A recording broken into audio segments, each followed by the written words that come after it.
Investigators exposed dashcam video and reports that raise serious questions about the arrest of the mayor of Dearborn's son. The police chief is launching an internal review.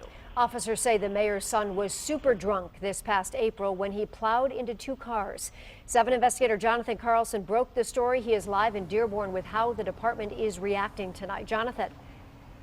Guys, good evening to you. The chief telling me today he's bringing in experts to review exactly how this was handled nearly 3 months after we started asking questions. Nearly half a dozen officers responded to the scene, cameras rolling, but none appear to capture the most crucial and embarrassing moments that follow.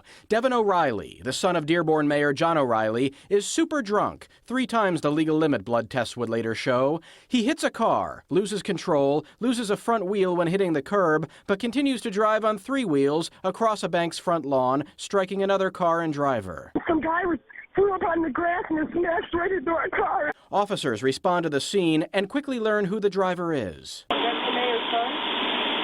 That's the mayor's son. Your dad's the mayor, huh? It's unclear if they recognized his name or if O'Reilly volunteered that. Did you have anything to drink?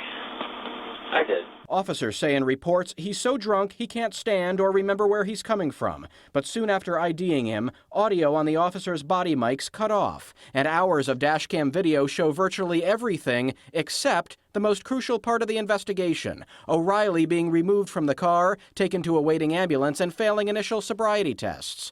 Those tests are done behind a closed ambulance door. Defense attorney and DUI specialist Patrick Barone. They should have changed the position of one of those vehicles to capture everything on videotape. The audio only returns when O'Reilly is being read his rights and taken away. At a nearby hospital, court-ordered blood tests are taken, and O'Reilly is released into the hospital's custody. Officers simply write him a ticket. No trip to jail and no embarrassing mugshot. Something often standard, especially for those super drunk. By them not taking him back to the station and housing him, meaning putting him in a jail cell until the next morning, they put the public in danger.